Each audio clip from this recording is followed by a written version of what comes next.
प्रदूषणाच्या बाबतीत राजधानी दिल्लीच्या पंक्तीमध्ये कोल्हापूरचंही नाव आलंय। बघूयात प्रदूषण आरोग्याला धोकादायक ठरणाऱ्या ओझोन संकटाविषयीचा हा सविस्तर रिपोर्ट।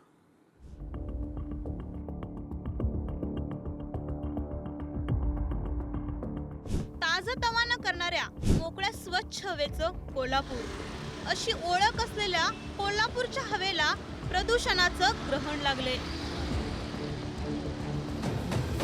हवेतील धुलीकणांनी धोक्याची पातळी ओलांडली। भारतातील सर्वाधिक प्रदूषित 132 शहरांच्या यादीत कोल्हापूरचा समावेश झालाय। हे कमी की काय म्हणून आता ओझोन प्रदूषणाचा गंभीर धोका कोल्हापूर शहराला निर्माण झालाय। या ओझोन प्रदूषणाचा मानवी आरोग्यावर थेट परिणाम होण्याची भीती कोल्हापूरकरांना आहे। काय आहे ओझोन? पृथ्वीच्या वायुमंडलात 10 किलोमीटर ते 50 किलोमीटर मध्ये ओझोन गॅसचा थर असतो। हा ओझोनचा थर सूर्यापासून येणाऱ्या अतिनील किरणांपासून आपले संरक्षण करतो। मात्र वायुमंडलात राहून आपले संरक्षण करणारा थर जमिनीवर आल्यास गंभीर प्रदूषण मानले जाते। त्यामुळे हवा आणखी प्रदूषित होते। सूर्यप्रकाशात अस्थिर ऑर्गॅनिक संयुगे आणि नायट्रोजन ऑक्साईड या इतर प्रदूषक घटकांची प्रक्रिया होऊन ओझोन प्रदूषण निर्माण होते। वाहने, विद्युत प्रकल्प, औद्योगिक बॉयलर्स, रिफायनरी, रासायनिक प्रकल्प आणि जीवाश्म इंधनांचे ज्वलन यातून हे प्रदूषक घटक बाहेर पडतात। केंद्रीय प्रदूषण नियंत्रण मंडळाच्या अहवालानुसार मागील 4 दिवसात कोल्हापूरच्या हवेतील प्रमुख प्रदूषकांमध्ये याच अतिघातक ओझोन आणि पार्टिक्युलेट मॅटर 10 चा समावेश असल्याचं पाहायला मिळतंय। केंद्र शासनाच्या पर्यावरण विभागाच्या वतीनं एनकॅप म्हणून एक योजना आहे, नॅशनल क्लीन एअर प्रोग्राम। त्या प्रोग्रामांतर्गत अशा देशातील मोस्ट पोल्युटेड जे शहरं आहेत त्या शहरातील एअर पोल्युशन कमी व्हावं म्हणून केंद्र शासनानं हा उपक्रम सुरू केलेला आहे। त्या उपक्रमांतर्गत कोल्हापूरला आता निधी प्राप्त होतोय। जवळपास 16 कोटीचा निधी आत्तापर्यंत प्राप्त झालेला आहे। अजून काही निधी मिळण्याची शक्यता आहे आणि या निधीचा वापर करून हवेतील प्रदूषण जास्तीत जास्त कमी करावं अशा पद्धतीची उपाययोजना महापालिका प्रशासन करत आहे। ग्राउंड लेवल ओझोनचं प्रमाण उन्हाळ्यात वाढतं। या ओझोन प्रदूषणानं गेले अनेक वर्ष राजधानी दिल्लीलाही हैराण करून सोडले।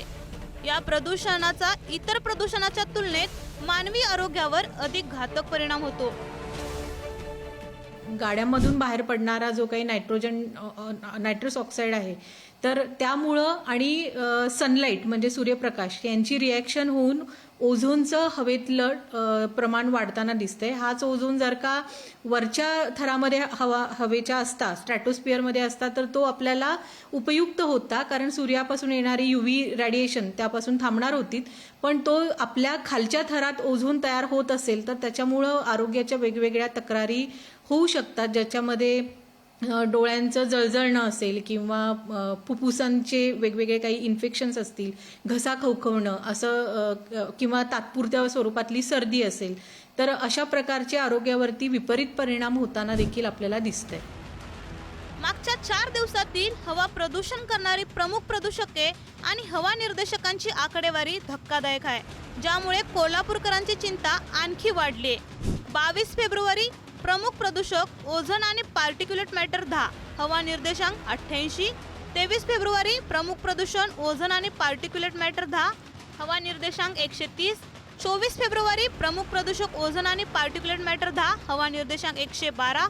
25 फेब्रुवारी प्रमुख प्रदूषक ओझोन आणि पार्टिक्युलेट मॅटर 10, हवा निर्देशांक 142। याच कालावधीत ओझोन प्रदूषणाचं प्रमाण कोल्हापूर शहरात वाढताना दिसतंय। हवेतील ओझोनच्या सरासरी प्रमाणाची वाढणारी आकडेवारीही यावेळी नोंदवण्यात आली आहे। हवेतील ओझोनचे सरासरी प्रमाण 20 February 73.44, 21 February 49.82, 22 February 61.69, 23 February 58, 24 February 81.33, 25 February 94.55। Kolhapur महानगरपालिका हे प्रदूषण रोखण्यासाठी काहीशी ॲक्शन मोडवर आली आहे। प्रदूषण रोखण्यासाठी कोल्हापूर महापालिकेला मागच्या 4 वर्षात सुमारे 24 कोटींचा निधी मिळाला आहे। त्यातून कोल्हापूर शहरातल्या दाभोळकर कॉर्नर इथं 4 ठिकाणी सध्या एअर प्युरिफिकेशन सिस्टीम आणि 3 मिस्टर टाईप फाउंटन बसवण्यात आले आहेत. हवेत वाढणाऱ्या धुलीकणांवर नियंत्रण मिळवण्यासाठी या उपाययोजनांचा वापर केला जातो. कोल्हापूर शहराचा विस्तार पाहता ही यंत्रणा फार अपुरी आहे. कोल्हापूर शहरात प्रदूषणात होत असलेली वाढ पाहता जलद गतीनं अधिकाधिक उपाययोजना करण्याची गरज आहे. सर्वाधिक प्रदूषित शहरांच्या यादीमध्ये आता कोल्हापूर शहराचा देखील समावेश झालेला आहे.